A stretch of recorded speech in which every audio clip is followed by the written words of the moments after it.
Welcome to Film Riot Mondays. Before we jump into the questions, just wanted to remind you that Monday Challenge is back. There's only 2 weeks left. Check out Monday's episode from 2 weeks ago if you want details on what that is and if you want to jump on because we have some pretty awesome prizes. Still time to do so, so definitely check that out. But now, let's get to some questions.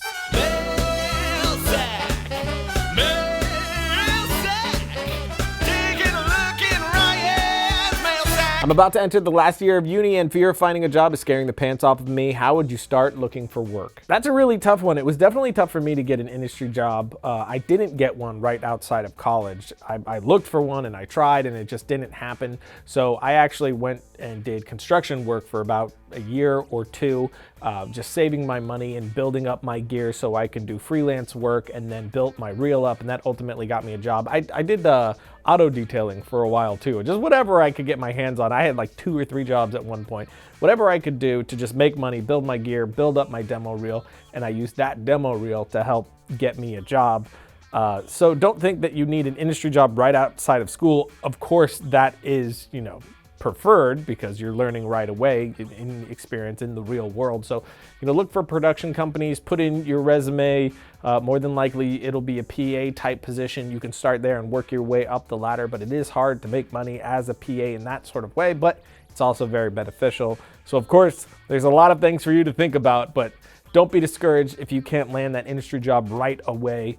There is always the option of working for yourself and building that demo reel and going from there. Greetings, Lord Ryan of House Connolly. What are the pros and cons of being both director and cinematographer, being as you used to tackle those positions on your earlier shorts? I really like being addressed that way. Can you address me that way from now on?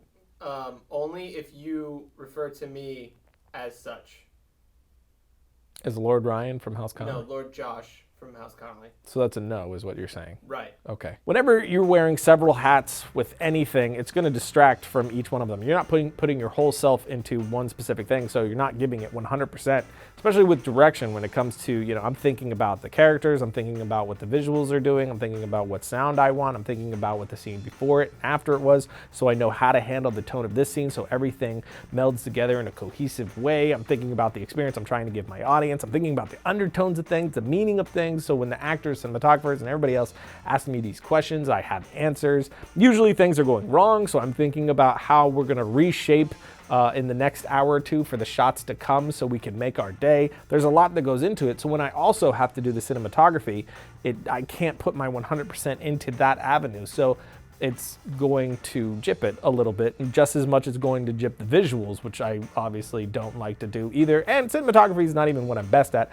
I'd rather get somebody who is 10,000 times better than me at that, like Josh Nepper or Ryan Booth, to handle that. Plus they bring amazing ideas to the table that take everything way up, stuff that I never would have thought of. So you're able to collaborate with those people as well. So you're just not able to give 100% to any particular job, and you're losing out on that great collaboration with another artist. Can we use the free Monday Challenge music for other projects, not just the challenge? Yes, we gave that file away for free, so you guys can use it however you would like.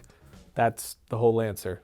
Good day. Could you explain the Pancake Timeline that Vashi Nadamansky talked about on his blog? Well, first of all, for anybody who hasn't heard of Vashi, his blog is amazing. He's super talented and very knowledgeable, so definitely check that out right here. But basically, it's just putting the timelines on top of each other. For me, I'm usually doing it with selects where I've gone through and I picked the best takes and I put it in its own sequence and I put that on top of another. So my main sequence where I'm actually assembling my edit and then my selects above that, and I'm able to edit really quickly that way and just go with creativity and not having to constantly stop and go find new good takes. If you were to talk to your 10 years ago self, what would you say to him about FilmRiot? I would probably be like, you're not gonna believe how you make money in the future, and then also tell him to enjoy his free time while it lasts.